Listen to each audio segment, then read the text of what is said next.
نحمده ونصلي ونسلم على رسوله الكريم اما بعد فاعوذ بالله من الشيطان الرجيم بسم الله الرحمن الرحيم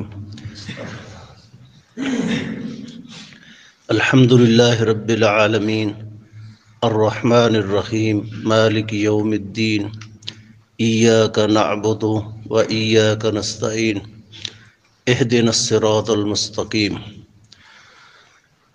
صراط الذين أنعمت عليهم غير المغضوب عليهم ولا الضالين آمین۔ گزشتہ درس میں ہم نے اہدنا الصراط المستقیم کے متعلقہ چند باتیں سماعت کی تھیں۔ یہ بات ہم نے سنی تھی کہ ہدایت دو طرح کی ہے،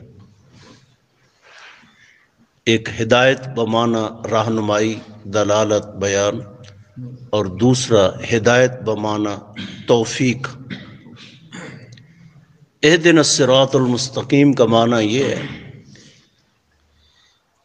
اے اللہ تو ہمیں توفیق نصیب فرما، الصراط المستقیم، صراط مستقیم کی۔ صراط مستقیم سے کیا مراد؟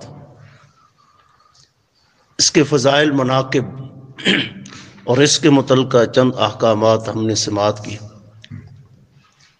صراط الذین انعمت علیہم، اے اللہ ہمیں تو اس رستے کی توفیق نصیب فرما جس رستے پہ صراط الذین انعمت علیہم، جس رستے پہ تیرے انعام شدہ منعم علیہ لوگ چلے۔ کون سے لوگ تھے جن پر اللہ رب رحمان نے انعام فرمایا؟ یہ بات یاد رکھیں، دنیا کا کوئی مسئلہ، کوئی نقطہ ایسا نہیں جسے آپ دین اور شریعت کہیں، اس کا اجمالی یا تفصیلی تذکرہ قرآن مجید اور احادیث نبویہ کے اندر نہ ہو، ایسا کوئی نقطہ نہیں، کیونکہ اللہ نے کہہ دیا اليوم اکملت لکم دینکم واتممت علیکم نعمتی ورضیت لکم الاسلام دینا۔ دین تو مکمل ہو چکا، کوئی زبر زیر ایسی نہیں جسے دین اور شریعت کہا جائے اور وہ قرآن اور حدیث کے اندر نہ ہو۔ تو یہ منعم علیہ جن پر اللہ تو نے انعام کیا، وہ کون لوگ تھے؟ فرمایا کلام مجید کے اندر، فرقان حمید کے اندر ہی ارشاد فرمایا۔ یہاں اجمال تھا تو دوسرے مقام پہ اللہ نے اس کی تفصیل بیان فرمائی۔ یہ آیات مبارکات جو ہیں تفسر بعضها بعض، یفسر بعضها بعضا، بعض کی تفسیر کرتی ہیں، تشریح کرتی ہیں۔ تو فرمایا من یطع اللہ والرسول فاولئک مع الذین انعم اللہ علیہم من النبیین والصدیقین والشہداء والصالحین وحسن اولئک رفیقا۔ کون کون سے لوگ ہیں جن پہ اللہ تو نے انعام کیا؟ سب سے پہلے انعام یافتہ طبقہ اس کائنات کے اندر، زمین کی پشت پہ آسمان کی نیلی چھت کے نیچے کون ہے؟ انبیاء کا طبقہ، جن پر اللہ نے انعام فرمایا۔ یہ نبوت سب سے بڑا انعام ہے، سب سے بڑا احسان ہے۔ لقد من اللہ علی المؤمنین اذ بعث فیہم رسولا۔ اے مومنو، تم پر اللہ نے سب سے بڑا احسان، سب سے بڑا کرم کیا کیا کہ تمہارے اندر سے اللہ نے نبی مبعوث فرمایا۔ تو یہ انبیاء علیہم الصلاۃ والتسلیم کا جو طبقہ ہے، یہ منعم علیہ کی فہرست میں سب سے اعلیٰ ترین طبقہ۔ یہ نبوت سب سے بڑا شرف ہے، سب سے بڑا اعزاز، سب سے بڑا انعام۔ والصدیقین، انبیاء کے بعد صدیقین کا، والشہداء، صدیقین کے بعد جو ہے وہ شہداء کا۔ یہاں سے بہت سارے مفسرین حضرات نے یہ بات اخذ کی ہے کہ یہاں سے خلافت کی ترتیب بھی اللہ نے بیان فرما دی کہ سب سے پہلے نبی، اس کے بعد صدیق ہیں، ابو بکر صدیق رضی اللہ عنہ، اور سیدنا ابو بکر کے بعد جو ہے 2 شہید ہیں۔ نبی رحمت صلی اللہ علیہ وسلم ایک دن احد پہاڑ پہ کھڑے ہو گئے، جیسے سیدنا ابو بکر بھی آپ کے ساتھ ہے، سیدنا عمر بھی آپ کے ساتھ ہے، سیدنا عثمان بھی آپ کے ساتھ ہے رضوان اللہ اجمعین، جیسے پہاڑ پہ کھڑے ہو گئے پہاڑ حرکت کے اندر آ گیا، کانپنے لگا۔ تو نبی رحمت صلی اللہ علیہ وسلم نے کیا فرمایا؟ اسکن جا احد، اسکن کھڑا ہو جا، رک جا، حرکت بند کر دے۔ فَإِنَّ عَلَيْكَ نَبِيًّا وَصِدِّيقًا وَشَهِيدَيْنِ، تمہیں علم نہیں ہے اس وقت تمہارے اوپر ایک اللہ کا برگزیدہ نبی اور ایک ابو بکر، ایک صدیق اور 2 شہید تمہارے اوپر اس وقت کھڑے ہیں۔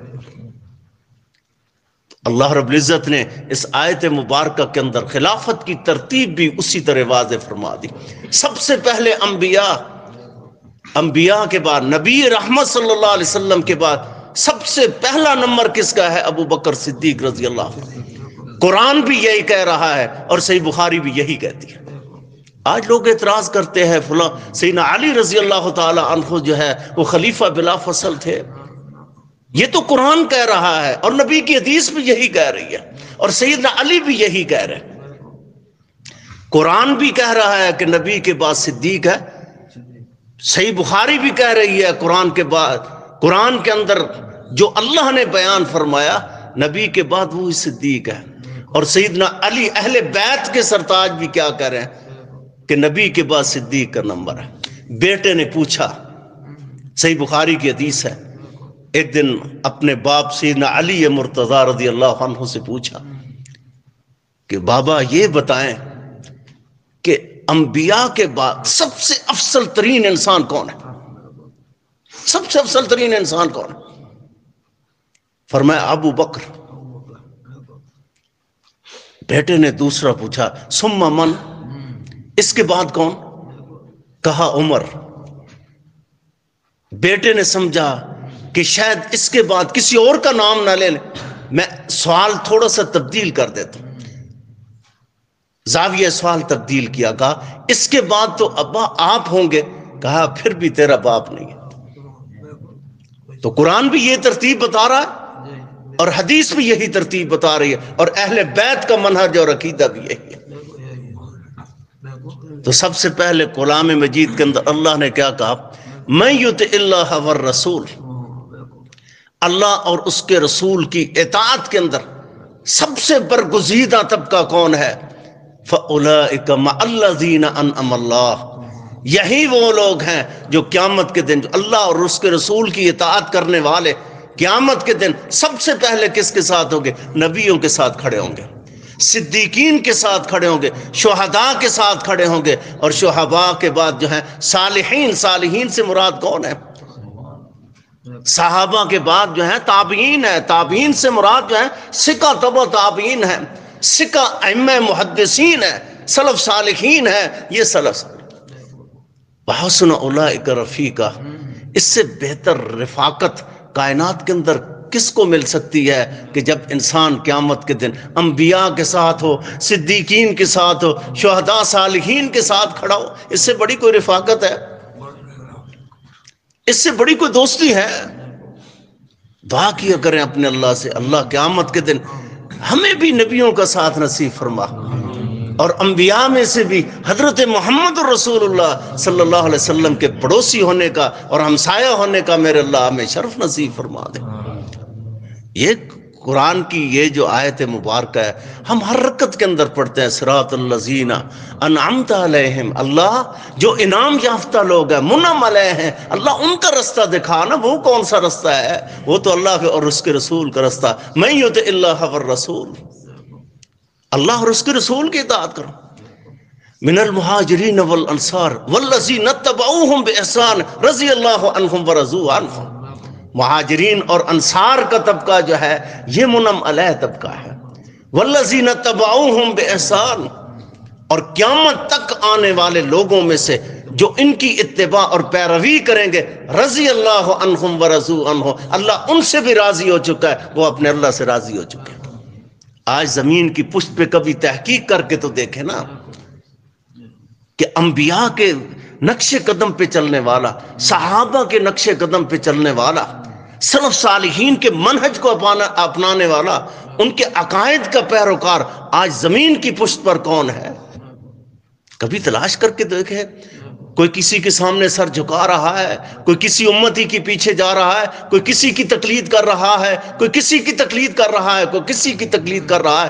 کائنات کے اندر ایک جماعت ایسی ہے جو اتباع اور پیروی کرتی ہے تو محمد رسول اللہ صلی اللہ علیہ وسلم کی اتباع اور پیروی کرتی ہے تو اللہ کے پیغمبر کے بعد صحابہ اور خلفائے راشدین کی جماعت اہل حدیث ہے۔ اس کو بھی کبھی چیک کریں، یہ اللہ کی بہت بڑی نعمت ہے تم لوگوں پر، یہ اللہ کا خاص انعام ہے جو اللہ نے تمہیں عنایت فرما دیا۔ صراط الذین انعمت علیہم غیر المغضوب علیہم، یہ جو غیرہ کا لفظ ہے یہ اصل اس کی جو وضع ہے وہ صفت کے لیے ہے، اور کبھی کبھی استثناء کے لیے بھی استعمال ہو جاتا ہے۔ جس طرح اللہ جو ہے اس کی اصل وضع جو ہے، حقیقت جو ہے، وہ استثناء کے لیے کبھی کبھی صفت کے معنی میں بھی استعمال ہو جاتا ہے۔ غیر المغضوب علیہم، اللہ جن پر تیرا غضب ہوا، جن پر تیرا عذاب نازل ہوا، اللہ جن پر تو نے غصہ کیا ہے، وَلَضَّالِينَ، ان کا رستہ ہرگز نہ دکھانا، ہرگز نہ دکھانا۔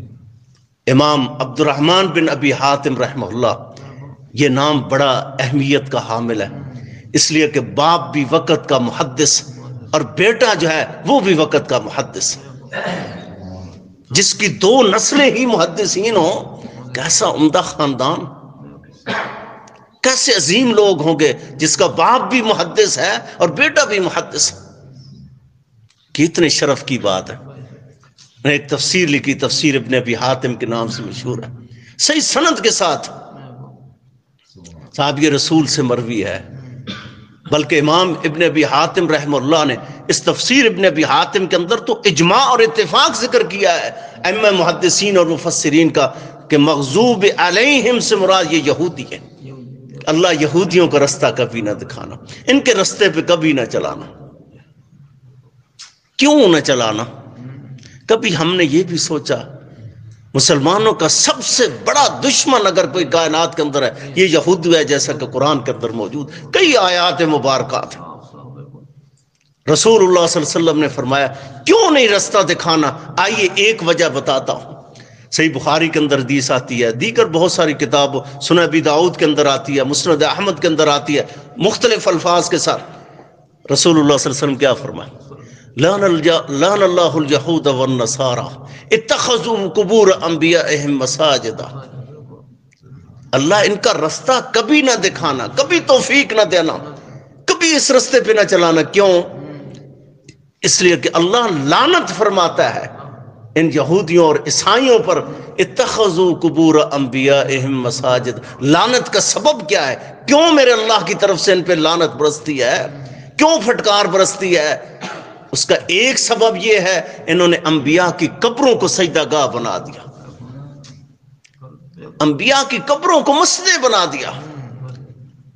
آج بھی آپ دیکھیں گے اس امت کا ایک گروہ، بہت بڑا گروہ، جو کبھی مزاروں پہ سجدہ، کبھی درباروں پہ سجدہ، کبھی ولیوں کی قبروں پہ سجدہ، کبھی کس کو سجدہ گاہ، کبھی کس کو سجدہ گاہ، کبھی کس کو سجدہ گاہ۔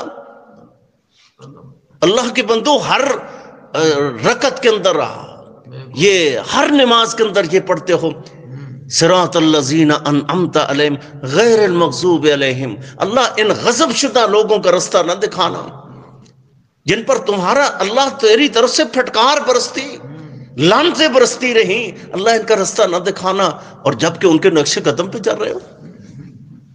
آج بڑے لوگ ہیں، ایک بڑا اہم نقطہ سمجھ لیں، بڑے لوگ کہتے ہیں جی کلمہ کو کیسے مشرک ہو جاتا ہے؟ جی جس نے لا الہ الا اللہ پڑھا وہ تو پکا ٹھکا جنتی ہے، اہل سنت ہے، اس کے پاس تو پرمنٹ ہے، ایک ضمانت سند موجود ہے، جنتی ہے، وہ شرک کیسے کر سکتا ہے؟ جی صحیح بخاری کی ایک حدیث سے غلط استدلال کیا جاتا ہے، غلط معنی اخذ کیا جاتا ہے کہ نبی رحمت صلی اللہ علیہ وسلم نے فرمایا مجھے تمہارے اندر جو ہے، مجھے تم سے جو ہے شرک اکبر کا کوئی خطرہ نہیں ہے۔ یہ تو صحابہ کی جماعت کو مخاطب تھا۔ اللہ کے پیغمبر کا جو خطاب تھا یہ تو صحابہ کے بارے میں کہا تھا، صحابہ رضوان اللہ اجمعین سے کہا تھا کہ مجھے تمہارے اندر جو ہے شرک کا کبھی آمیزش کا خطرہ نہیں ہے کہ تم شرک کرو گے، شرک اکبر کبھی نہیں کرو گے۔ یہ امت کے بارے میں تو نہیں کہا، امت کے بارے میں تو کیا کہا؟ یہ صحیح بخاری کے اندر حدیث آتی ہے، دیگر کے کتب حدیث کے اندر آتی ہے، لَتَتَّبِعُنَّ سُنَنَ مَنْ كَانَ قَبْلَكُمْ شِبْرًا بِشِبْرٍ ذِرَاعًا بِذِرَاعٍ۔ لَتَتَّبِعُنَّ، یہ لام بھی تاکید کا ہے اور نون سکینہ بھی تاکید کا ہے۔ جب دو تاکیدیں مل جائیں تو قسم کا معنی پیدا ہو جاتا ہے۔ نبی رحمت صلی اللہ علیہ وسلم نے قسم اٹھا کر کہا کہ تم ضرور بر ضرور جو ہے پیروی کرو گے ان لوگوں کی جو تم سے پہلے گزر گئے، یہ یہود و نصارہ، یہود و نصارہ کی تم ضرور پیروی کرو گے۔ شبرن بے شبرن، ہر بالش جو ہے نا، یہ بالش جہاں انہوں نے قدم رکھا تم قدم ضرور رکھو گے۔ اگر یہ بالش چلے ہیں تو آپ بالش چلیں گے، اگر یہ ہاتھ چلے ہیں تو ہاتھ چلو گے۔ حتیٰ کہ کیا ہے نبی رحمت صلی اللہ علیہ وسلم آگے کیا فرمایا؟ فرمایا اگر وہ لوگ یہود و نصارہ گو کے ایک سوراخ کے اندر جو ہے، یہ گو نہیں ہوتی سانڈا، اگر اس کے سوراخ کے اندر وہ داخل ہوئی ہے لَتَبِعْتُمُوهُ، تم ضرور داخل ہو کر رہو گے۔ یہ امت کو کہا جا رہا ہے امت کیوں نہیں شرک کرے گی؟ کلمہ گو جو ہے وہ مشرک کیوں نہیں ہو سکتا؟ ایک آدمی نمازی جب نماز شروع کرتا ہے باوضو ہے نا، اس کا وضو ٹوٹ جائے، پہلے باوضو تھا تو وضو ٹوٹ جاتا ہے نا، نواقض وضو میں سے کوئی نقص پیدا ہو جائے تو وضو ٹوٹ جاتا ہے۔ اگر نواقض صلاۃ نماز میں سے کوئی ایسا نقص وارد ہو جائے تو نماز ٹوٹ جاتی ہے۔ اگر ایک آدمی نے روزہ رکھا تو صائم ہے نا، روزے دار ہے، لیکن کوئی ایسا نقص واقع ہو جائے جو روزے کو تباہ و برباد کرتے تو روزہ ٹوٹ جاتا ہے۔ اچھا ایمان عقیدہ جو ہے انسان جیسا مرضی شرک کرتا رہے کبھی یہ نہیں ٹوٹتا، اس کو آپ نے کیا سمجھ رکھا ہے؟ تو رسول اللہ صلی اللہ علیہ وسلم نے کیا کہا؟ لَتَتَّبِعُنَّ سُنَنَ مَنْ كَانَ قَبْلَكُمْ شِبْرًا بِشِبْرٍ ذِرَاعًا بِذِرَاعٍ، تم ضرور ان کی پیروی کرو گے۔ کیسے؟ آج ہم وہ پیروی دیکھ رہے ہیں۔ انہوں نے کیا کیا؟ قاتل اللہ الیہود، سنبی داؤد کے لفظ ہے، قاتل اللہ الیہود، اللہ یہودیوں کو تباہ و برباد کرے، بد دعا اللہ کے پیغمبر نے دی۔ اتخذوا قبور انبیائہم مساجدا، جنہوں نے انبیاء کی قبروں کو سجدہ گاہ بنایا، اور یہودیوں نے تو انبیاء کی قبروں کو سجدہ گاہ بنایا تھا، تو اللہ کے پیغمبر نے پھٹکار کی اور لعنتوں کی بد دعائیں کی ہیں۔ تو آج تو امتیوں کی قبروں کو سجدہ گاہ بنا دیا گیا، یہ تو اس سے بھی کہیں بڑا شرک، کہیں بڑی تباہی اور بربادی۔ جس خالق نے پیدا کیا، جس رازق نے پیدا کیا، جس مالک نے پیدا کیا ہے، کیا وہ ہماری مشکلیں حل نہیں کر سکتا؟ اولادیں نہیں دے سکتا؟ کیا وہ ہماری پریشانیاں دور نہیں کر سکتا؟ کر سکتا ہے۔ رسول اللہ صلی اللہ علیہ وسلم نے کیا کہا؟ لا تطرونی کما اطرس النصارى عیسی ابن مریم، مجھے عیسائیوں کی طرح اتنا نہ بڑھا دینا جتنا کہ انہوں نے عیسیٰ بن مریم علیہ الصلوۃ والتسلیم کو بڑھا دیا تھا، اللہ کا بیٹا بنا دیا تھا، برگزیدہ بنا دیا تھا۔ عیسائیوں نے عیسیٰ علیہ السلام کو اللہ کا بیٹا بنایا، تو آج کے امتی نے کیا کیا؟ جس نے لا الہ الا اللہ اور محمد رسول اللہ صلی اللہ علیہ وسلم کلمہ پڑھنے کے بعد اس نے کیا کیا؟ اس نے کہا محمد کریم صلی اللہ علیہ وسلم نور من نور اللہ۔ عیسائیوں نے کہا عیسیٰ اللہ کا بیٹا ہے، وقالت الیہود عزیر ابن اللہ، یہودیوں نے کہا عزیر اللہ کا بیٹا ہے، عیسائیوں نے کہا عیسیٰ اللہ کا بیٹا ہے، اور امت محمدیہ کے گروہ نے کیا کہا کہ محمد رسول اللہ صلی اللہ علیہ وسلم اللہ کے نور میں سے ایک نور ہے۔ فرق کیا رہا میرے بھائی؟ کیا تو نے اپنے اللہ کی قدر جانی؟ ما قدر اللہ حق قدرہ، تو نے تو اپنے اللہ کی شان ہی پہچانی نہیں، تو نے اس کی عظمت کو سمجھا ہی نہیں ہے۔ جس چیز کی نبی کریم صلی اللہ علیہ وسلم ساری زندگی تردید اور نفی کرتے رہے، آپ صلی اللہ علیہ وسلم کی دنیا سے رخصت ہونے کے بعد اسی کو ہم نے دین اور شریعت بنا کر دیا۔ اور یہ باتیں جب کی جاتی ہیں تو لوگ کہتے ہیں جی افتراقیت کی بات نہ کریں، اشتعالیت کی بات نہ کریں، امت کا اتحاد قائم رہنے دے، ٹکڑے ٹکڑے نہ دو۔ میرے بھائی سچ کون کہے گا؟ سچ تو کڑوا ہے، کون کہے گا؟ اگر آج ہم نہیں کریں کیا امت اسی طرح تباہی کے دہانے کھڑی رہے گی، برباد ہوتی رہے؟ کوئی پوچھنے والا نہیں، کیوں نہیں؟ تباہی اور بربادی سے اس امت کو بچانا ہے، یہ ہمارے بھائی ہیں۔ امت دو طرح کی ہے، ایک امت ہادیہ ہے، ایک امت غیر ہادیہ۔ ہادیہ کا مطلب یہ ہے ایک امت وہ ہے جس نے کلمہ نبی کا پڑھا، ایک وہ امت ہے جس نے کلمہ نبی کا نہیں پڑھا، وہ غیر ہادیہ ہے۔ جس نے کلمہ پڑھا ہے وہ ہادیہ ہے۔ آج لوگ کیسے کہہ دیتے ہیں جی ایک لا الہ الا اللہ پڑھنے والا کبھی بھی شرک نہیں کر سکتا، کبھی مشرک نہیں ہو سکتا۔ صحیح مسلم وغیرہ کے اندر حدیث نہیں آپ نے سنی؟ نبی رحمت صلی اللہ علیہ وسلم نے کیا فرمایا کہ جب ایک شخص فوت ہو جائے، مومن آدمی، اور 40 مومن اس کے بارے میں گواہی دیں، 40 مومن، ان کی شرط کیا ہے؟ ہم لا یشرکون باللہ شیئا، 40 بندے گواہی دیں لیکن وہ اللہ کے ساتھ شرک نہ کرتے، مشرک نہ ہو۔ تو جنازہ پڑھنے کے لیے کافر جاتے ہیں، کلمہ گو نہیں جاتے، تو پھر رسول اللہ صلی اللہ علیہ وسلم کو یہ کہنے کی ضرورت کیا تھی کہ ہم لا یشرکون باللہ شیئا؟ جنازہ پڑھنے والے ہوں، کلمہ گو ہوں، لیکن ان کی سفارش تب ہے جب وہ مشرک نہ ہوں۔ تو محمد کریم صلی اللہ علیہ وسلم نے تو یہاں تو یہ واضح کر دیا تھا کہ کلمہ گو مشرک ہو سکتا ہے، ورنہ آپ کو یہ قید لگانے کی ضرورت کیا تھی؟ اس لیے جب ہم نماز کی ہر رکعت کے اندر اپنے اللہ سے یہ دعا کرتے ہیں تو یہ عقیدے کے ساتھ کریں نا، اس عقیدے کے ساتھ کریں۔ کس عقیدے کے ساتھ؟ میرے اللہ کبھی بھی ان یہودیوں کا رستہ نہ دکھانا، کبھی بھی ان عیسائیوں کا رستہ نہ دکھانا، کبھی ان مشرکوں کا رستہ نہ دکھانا۔ اللہ کبھی توفیق ہی نہ دینا ہمیں، اس سے موت ہماری اچھی ہے۔ اللہ شرک کی موت نہ نصیب کرے، شرک کے رستے پہ کبھی گامزن نہ کرنا، اس سے موت ہماری اچھی ہے۔ انسان کیا کہتا ہے؟ اہدنا الصراط المستقیم صراط الذین انعمت علیہم، رستہ ان لوگوں کا جن پر تو نے انعام کیا۔ منعم علیہ لوگ کون ہیں؟ انبیاء ہے، صدیقین ہے، شہداء ہے، صالحین ہے، ائمہ سکم، ائمہ محدثین، سلف صالحین ہے۔ اللہ ان کے رستے پہ گامزن کرنا، اللہ زندہ بھی انہی کے رستے پہ رکھ، اللہ جب موت نصیب فرما انہی کے رستے پہ موت نصیب فرما، اور قیامت کے دن جو ہے اللہ انہی کے ساتھ ہمیں اکٹھا فرما دے۔ سبحانک اللہم ربنا و بحمدک، اشہد ان لا الہ الا انت، استغفرک و اتوب الیک۔